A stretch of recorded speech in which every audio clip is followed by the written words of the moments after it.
Brad Parks with HPE's Tech Acceleration team under Hybrid Cloud, representing CloudOps and the private cloud portfolio. I've got a couple of friends local and on the line to help keep me out of trouble.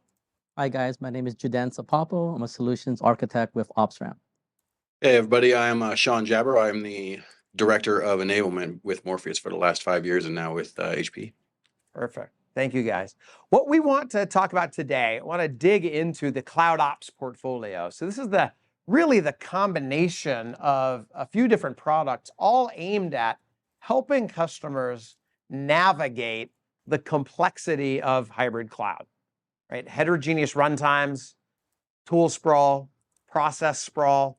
This is the difficulty of getting to a cloud operating model, and it's what HPE is delivering with the CloudOps portfolio. So this is the combination of Morpheus, OpsRamp, and Zerto from a software perspective. So this is the control plane that is letting us help customers address that complexity on that previous slide. But I want to dive into the tech a little bit. So Morpheus Data, been around for the last 10 years or so, friend of Cloud Field Day.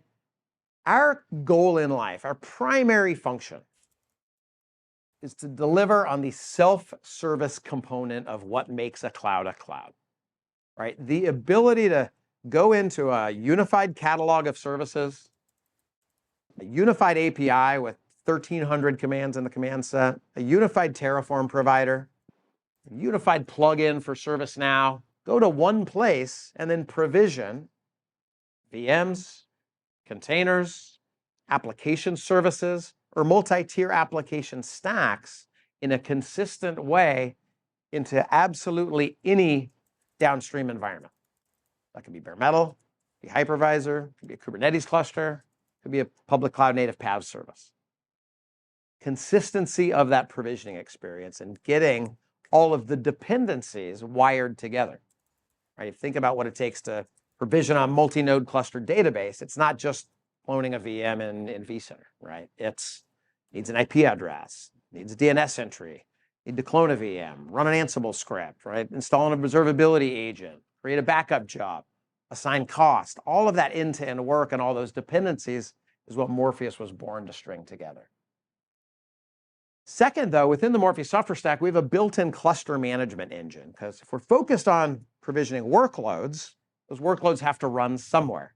Oftentimes, when we come into a customer, we're attaching to an existing vCenter cluster, a Nutanix cluster, a Microsoft cluster, or a public cloud account.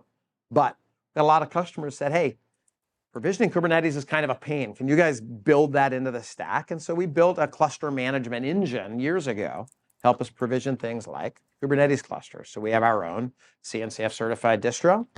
We can also provision the public cloud managed EKS, AKS, GKE, or attach to external existing clusters and provide some base cluster management.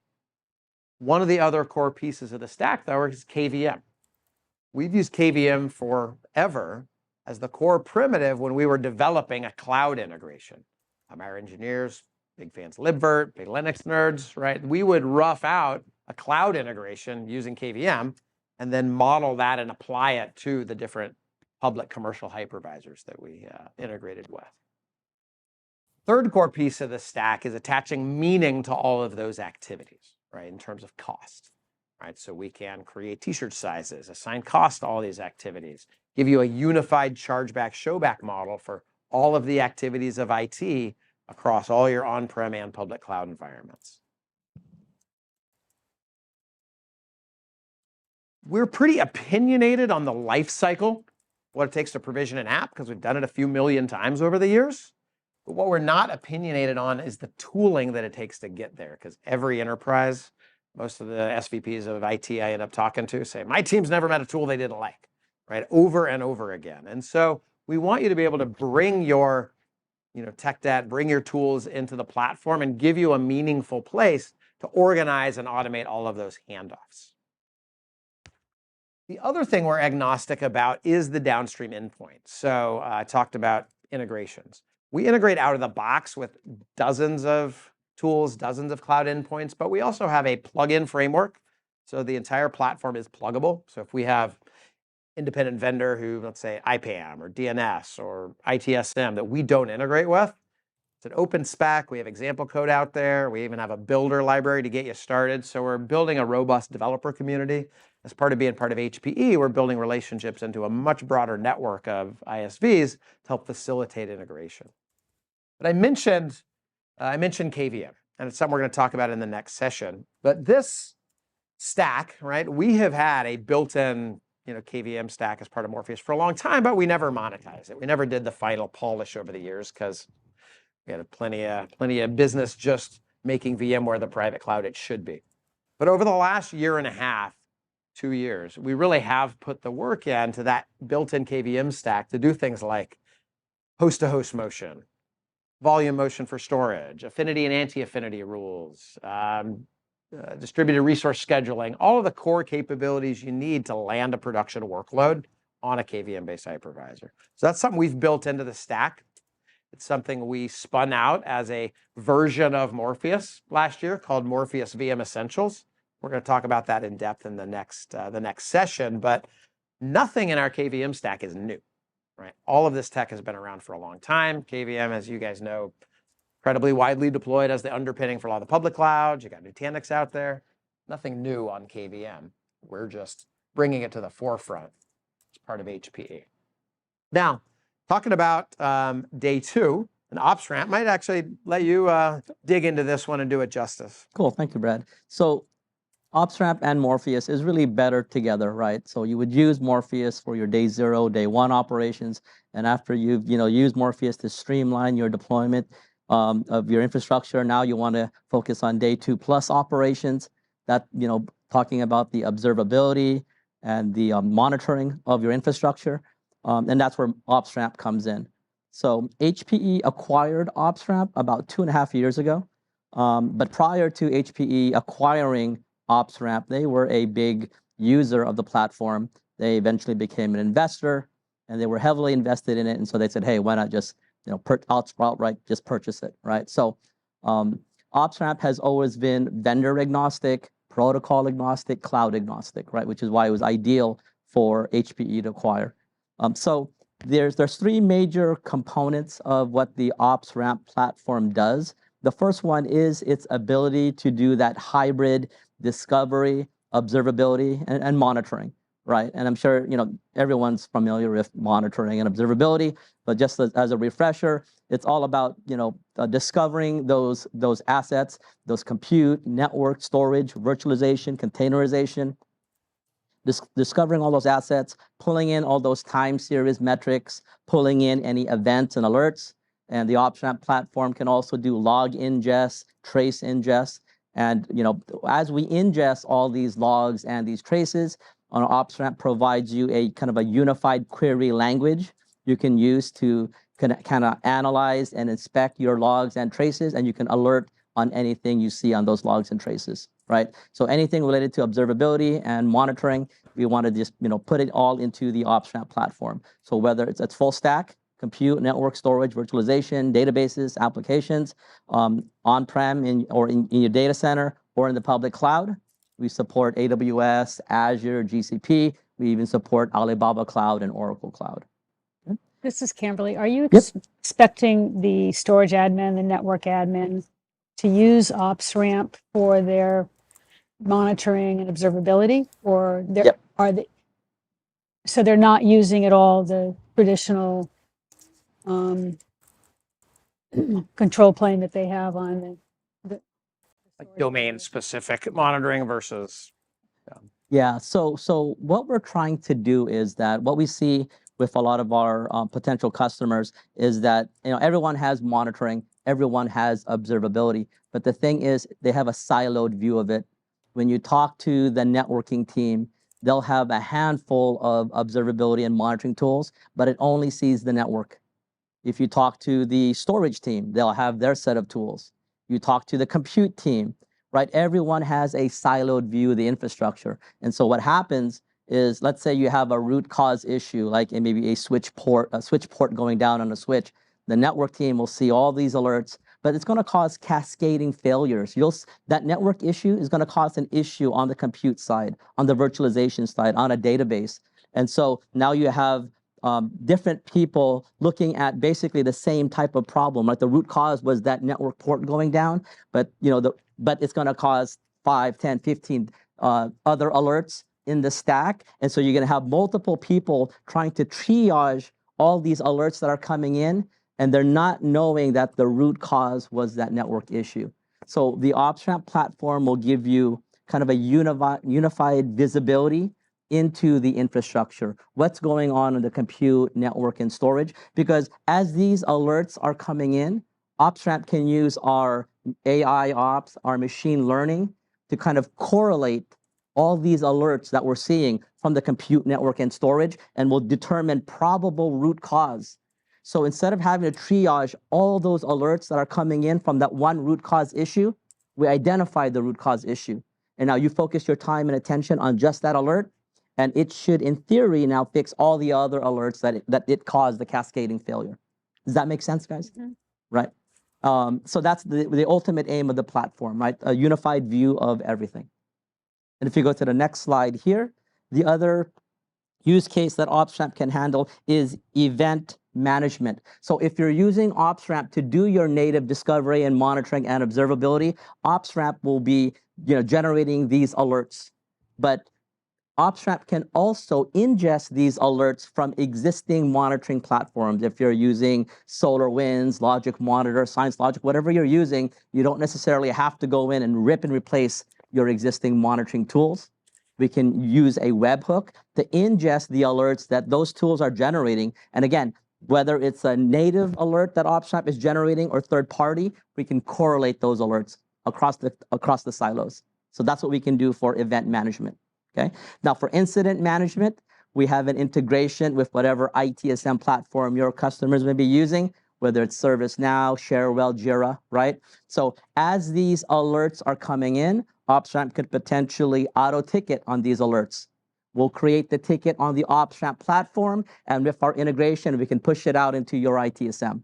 Okay? It's a bi-directional integration. So if the tickets originate on your platform, it'll get pushed into ServiceNow. And regardless of where you make the update, whether it's in ServiceNow or within OpsRamp, it's bi-directional, so it'll sync up. Okay. And so that's our story for event and incident management. And the third piece here where we can tie in is intelligent automation.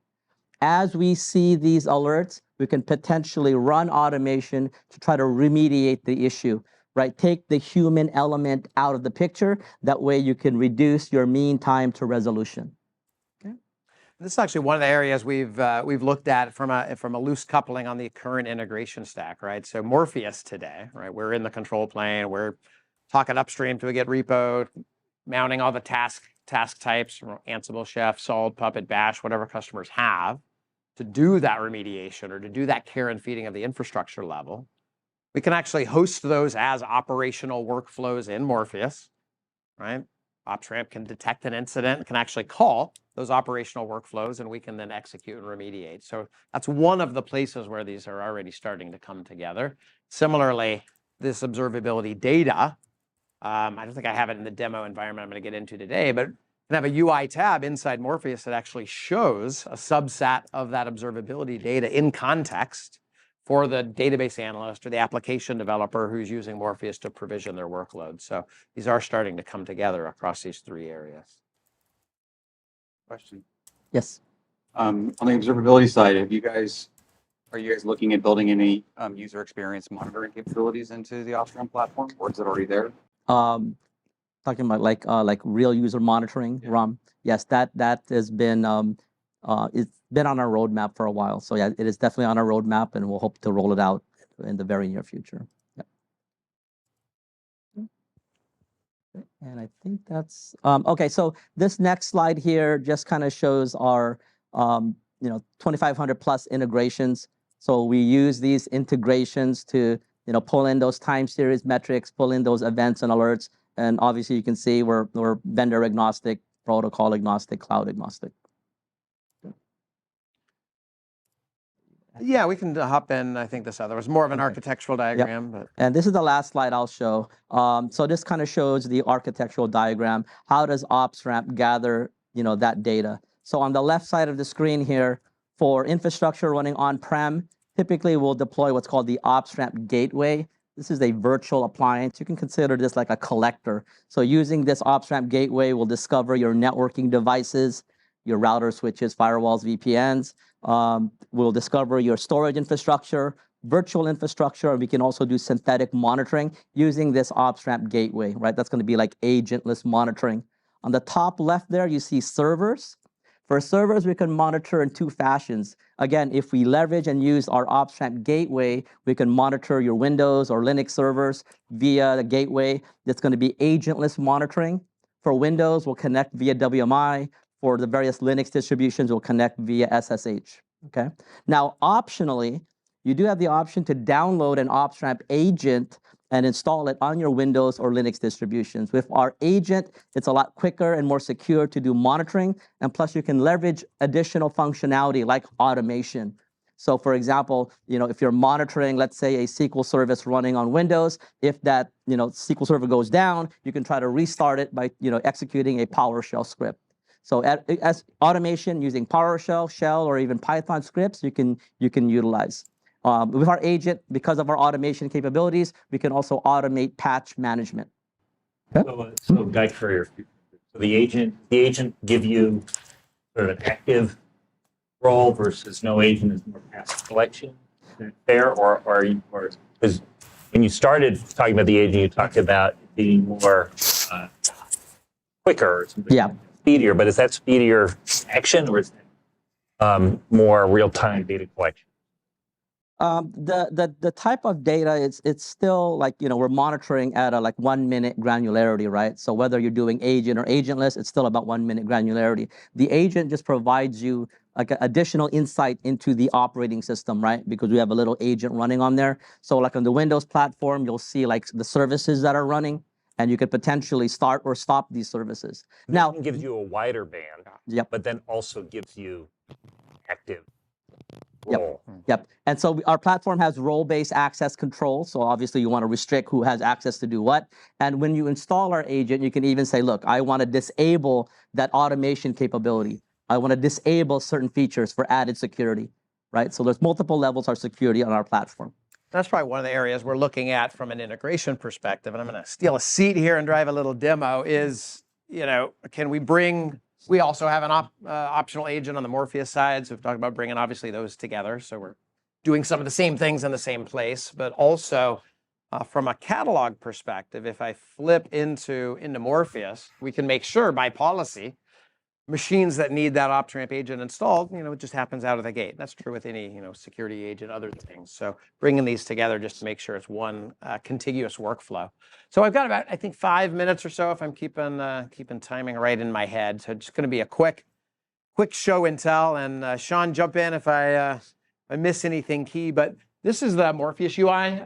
So we are not actually SaaS hosted. That's a core part of the platform, and that's intentional. We do extremely well in highly regulated and disconnected environments, government, finance, healthcare, where people want their control plane for all of that data, pretty close to their data. We can install up in the public cloud, reach down into an on-prem environment, so it's really deploy it how you need it.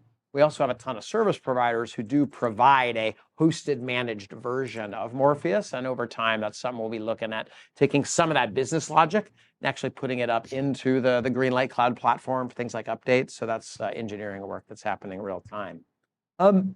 We talk a lot about provisioning, so it's probably one of the best places to start from a demo perspective. If we think about that, death march across different handoffs for different tools that can take, hours or days in a big enterprise. Provisioning something like MySQL database is probably a good one to start with. So Morpheus is very focused on the application, less about the underpinning technology. So we represent application services first. I need my database.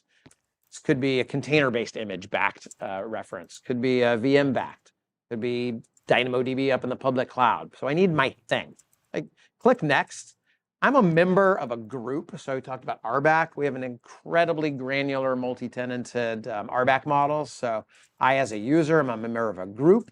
That informs which clouds I can provision into. And a cloud for us is anything that we can touch and turn into a cloud. So I'm not talking only AWS or only GCP. Could be a bare metal provider, could be your hypervisor. We are creating that cloud experience.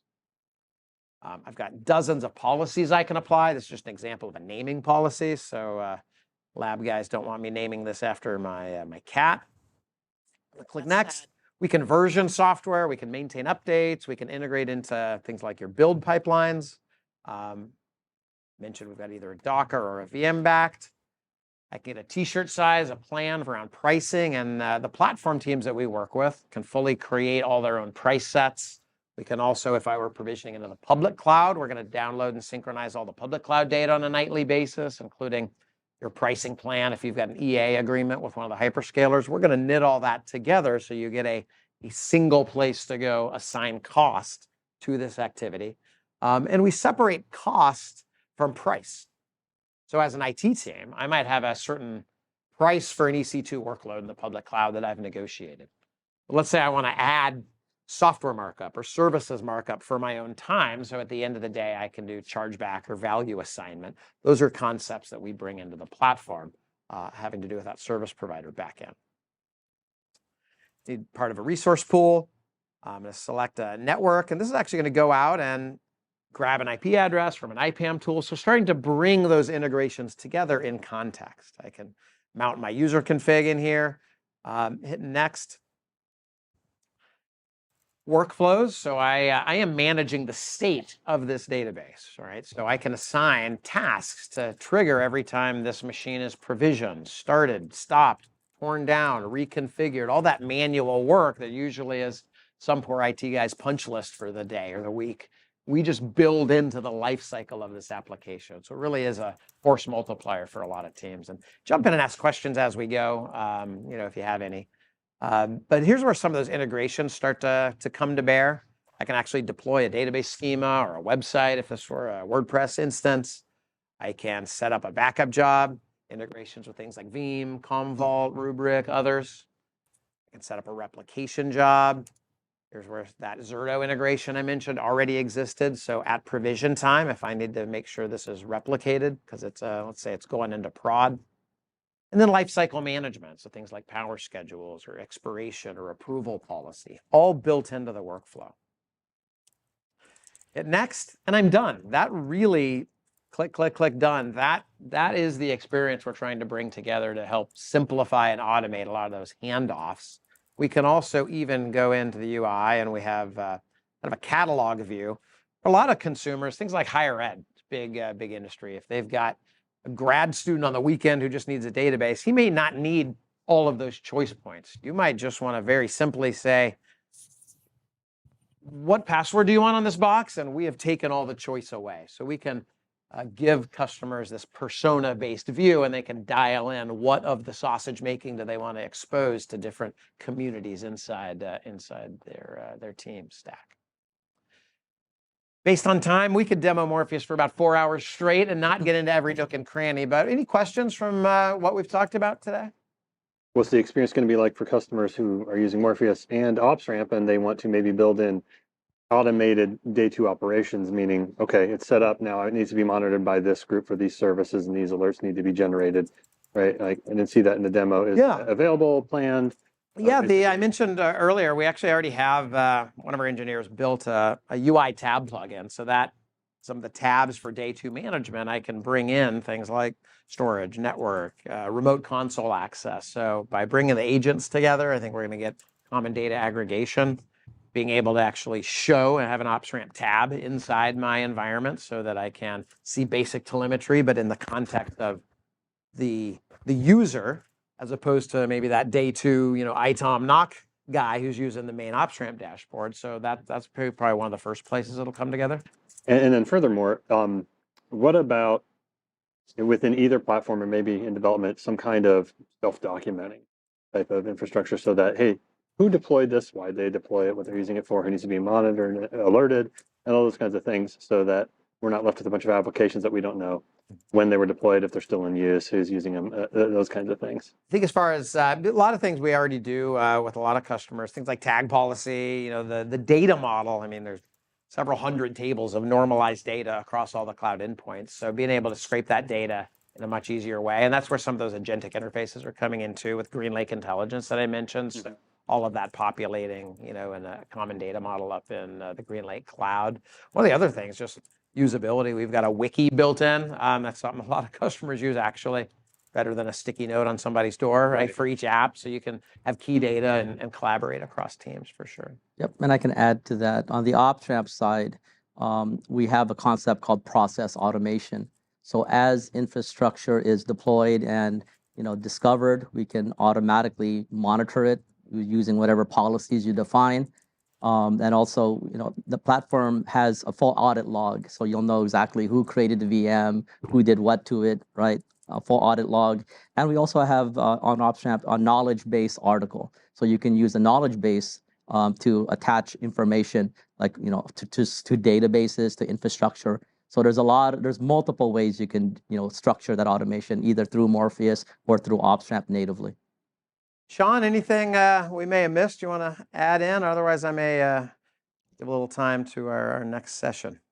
No, I think that was pretty robust. Just on, getting that information in, you can add things in that would script out filling out all of this information. And we've been looking at the API integration between OpsRamp and Morpheus. When we provision something, we can actually push some of that information into OpsRamp as the agent comes live too. So perfect. Last thing, a little shout out. I don't have the link here, but we do have a community edition of Morpheus, right? And I know a lot of home labbers in the blogosphere, so hit me up after this if you guys want to get into that community edition. We've got some training assets that Sean's team helped pull together to get you bootstrapped. There's one quick question over there. Is there a way to drive Morpheus from an API or an infrastructure as code perspective, or is it strictly ClickOps? Oh no, like I said, the API's got 1,300 commands in it. Okay. So this thing was built by a DevOps team for their own use. That's where a lot of the classic tools kind of fell short, right? They were built by ops for ops. Mm-hmm. Then they said, hey, development team, guess what? We built a thing. And they'd turn it over and development teams would be like, yeah, no, that is not the way we want to do it. So yeah, we've got a Jenkins plugin. The API set's very robust. And one of the things I'm excited about as part of the acquisition, right? We've had a Terraform provider, but it was, those who remember Martez, Cloud Field Day forever, right? It was like his fifth job was building our Terraform provider pre-acquisition. We now have an entire team in Galway who's built a unified Terraform provider so that you go to us, we handle all the downstream. So instead of having to have 10 different TF spec files for each cloud you're doing and doing this mountain of just digging a hole, you write to us, we'll handle all the downstream complexity. So that's a core use case.